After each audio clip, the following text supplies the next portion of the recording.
Welcome back to the programme, lovely listener. It's 19 minutes past 8, Wednesday the 15th of May. All this week on The Breakfast Show here at BBC Radio London, we've been meeting European election candidates who are top of the list for their political parties. The election, as you know by now, is on the 23rd of May, and it's run through a proportional system where parties run lists of candidates. If they win one seat, then only the candidate at the top of their party list becomes an MEP. UKIP is one of the parties taking part. Currently, UKIP has one MEP in London, and that seat's been held by the party leader Gerard Batten, who's top of UKIP's list for London.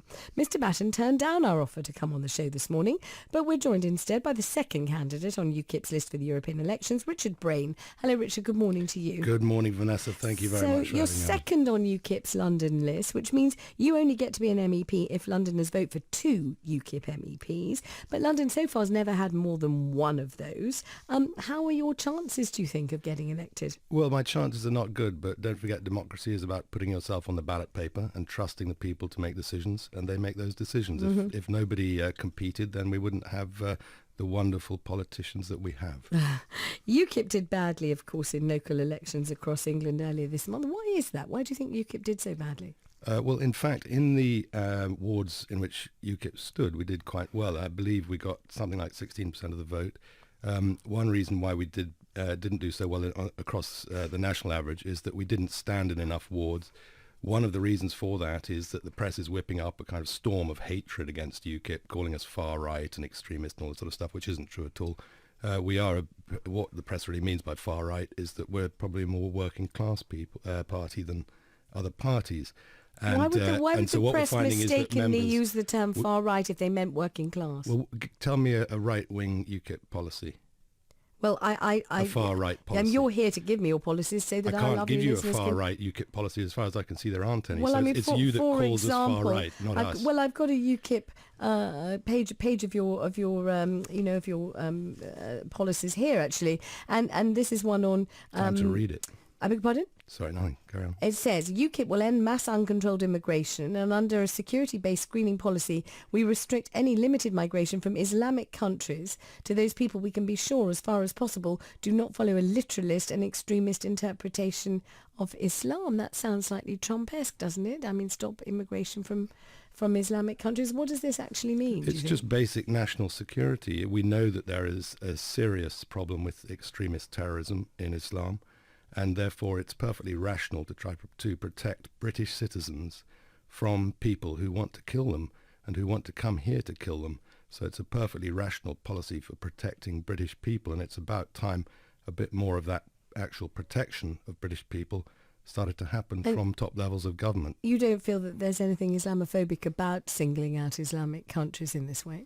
No, I think it's perfectly fair to identify the violent practices of Islamic extremists and recognise that we need to do whatever we can to stop those people getting access to Britain, British people, and carrying out attacks like the Manchester bombing. We need much less of that, and it is the job of government, first and foremost, to protect its people. Well, you referred to the reputation of UKIP. I didn't. You talked about UKIP being branded a far-right party. I hadn't said anything of the kind myself. But I wonder, for example, whether you might consider that one of the problems for UKIP is its reputation. And, of course, it's a party in which one of your candidates has made rape jokes and hasn't been ejected from the party. Sorry, can I just correct you? Yes. It was actually a not rape joke. He said he wouldn't rape someone. I think that's a pretty reasonable line to take. I find it mystifying that the press is so upset that he said he wouldn't rape someone. I am quite happy to say that I wouldn't rape anyone. But that's not what he said, is it? He didn't say I wouldn't rape someone. He said, this is Carl Benjamin, we're talking about your Southwest candidate. He didn't say he wouldn't rape someone. He said I wouldn't even rape the Labour MP Jess Phillips following reports that she'd received abuse on Twitter from people spurred on. Well, do you think that means that he would? No, I think it means that he thinks she's so. I think the problem's evident. I think the problem is that what he's trying to say is that he thinks she's so physically repellent or so deeply unattractive that he wouldn't have sexual congress with her of any kind, including rape. That's what I think he's saying. Well, beauty is in the eye of the beholder. But don't forget that the BBC... There's no beauty there. It's nothing but ugly, Well, is it? I'm saying what we're all attracted to is a personal thing. But the BBC, don't forget... It's not about what we're attracted to. It's about saying I feel so... For instance, Monty Python broadcast a rape joke in the life of Brian, and nobody made a fuss about that. Well, that was a a great deal of time ago, Jess Phillips wasn't it? herself actually made a rape joke about the victims of the Cologne attacks. And compared it to a night out in Birmingham. That was pretty callous, considering about 1,000 of them sexually assaulted in Cologne that night. But no one makes a fuss about that. And, to be honest, this is a storm in a teacup. It's irrelevant. We should talk about politics instead of this. All right, talk about politics. One bad joke. In pubs all over the country, people are making poor taste jokes. It's absolutely normal. And the BBC, the press, seems to have gone through 3 years of perfectly sensible discourse on Sargon's blog and picked out one example of bad taste and turning this into some huge issue. It's irrelevant. Let's talk about actual politics. By the way, don't forget that the BBC protected a prolific paedophile for decades. So I don't think the BBC should be getting moralistic about one poor taste joke. I don't know who the BBC is. I'm just a human being talking to you. Well, the organisation that you work for, and you sit here. Representative. Nobody's told me what to say. I don't have all over the anyone walls and on the scripting microphones. me. You work for them, and you're not nearly so. So there's no opprobrium from you to your organisation for being connected with such a terrible set of events. Eric Gill's on the outside of the building. Goodness me, you're talking about we shouldn't be irrelevant and people shouldn't dredge up things from obscure sources that happened a long time ago, but it seems to be fine if you do so. I think it's important we're not talking about paedophilia. No, you said you wanted to talk about politics. From one bad joke. So what did you want to say about politics then? What do you think you'll achieve if you are elected MEP? What are your intentions there? UKIP will oppose bad laws in the European Parliament. UKIP has a long history of campaigning, 27 years to campaign against our membership of the EU. We are the original Brexit party. Please vote for us.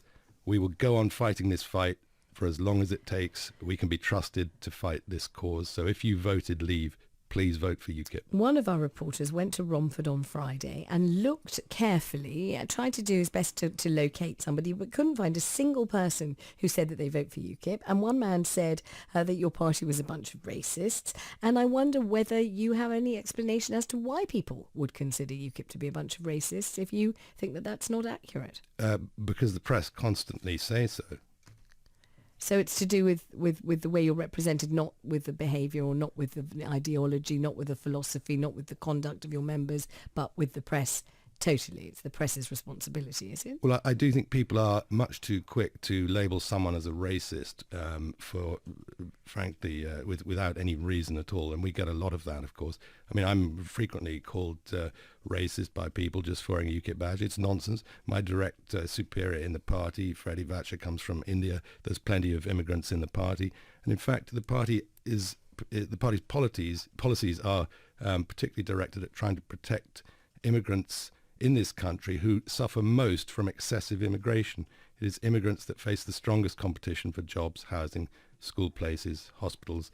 They're at the lowest rung of the ladder, and they're the ones that a sensible immigration policy should be protecting. So I think that UKIP is not a racist party at all. I haven't met any racists in UKIP, and I've met hundreds, probably thousands of members. So I think it's just a false attack. It's just smear. It's a dirty smear tactic. Right. And so your confidence level is, how would you rate your confidence in your ability to win this seat and deliver whatever it is you think you're going to deliver when you get there? I think it's highly unlikely that I will be returned to the European Parliament. I accept that.